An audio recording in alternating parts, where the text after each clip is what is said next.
Hi, I'm Leslie DeLuca. I'm a real estate broker. I help people buy and sell real estate right here on the beautiful Monterey Peninsula. Do you want to sell your house, but you're not really sure what to do to get the most money? That's a question I get all the time. Well, Jeremy B. from Pacific Grove wrote in and said, what is the best way to prepare my house for sale? Good question. Sometimes just a little bit of paint and cleaning up the clutter makes a world of difference. Sometimes you want to do a little more, and it really depends. So this is the best advice I can give people that want to just do the minimum. You want to clear all the clutter. You know you're going to move anyway, so get a pod or something, or if you have a garage, put things in the garage. Start cleaning out the clutter. Take down all of your family photos, take down the kids' artwork, and put away all the stuff that we have in the corners, and make the house look as clean as possible without anything in it.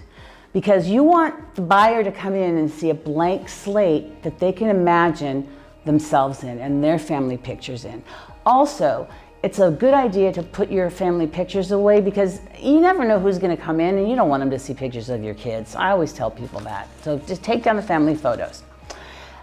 The first impression that people have of your home is when they drive up and they see it.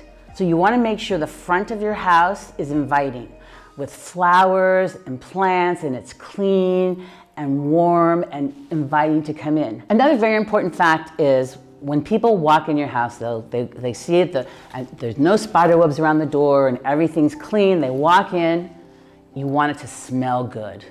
You want it to smell like cinnamon or homemade cookies.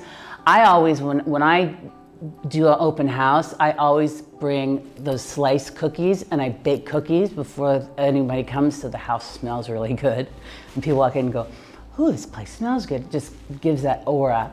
Because some houses really stink. If you have pets, if you've been cooking, foods that's fish, so make sure your house smells good. You can do that with potpourri, with baking, with boiling cinnamon on your stove. Here's a pro tip.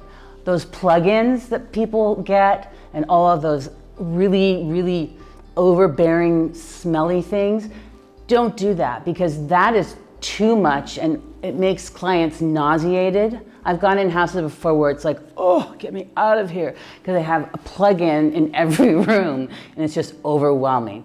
So just make sure that it's nice and clean and not overwhelmingly smelly.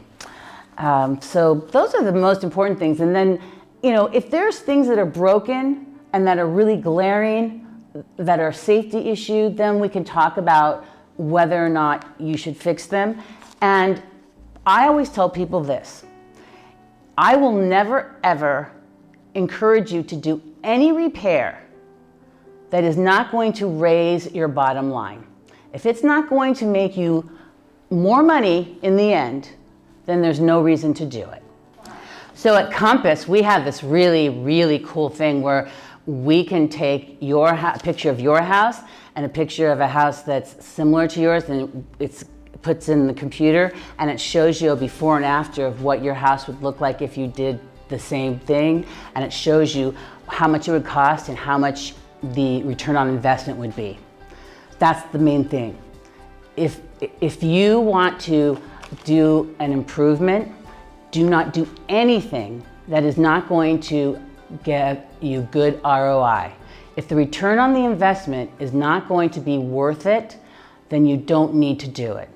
And that's the best tip I can give you is you want it to improve your bottom line or leave it alone.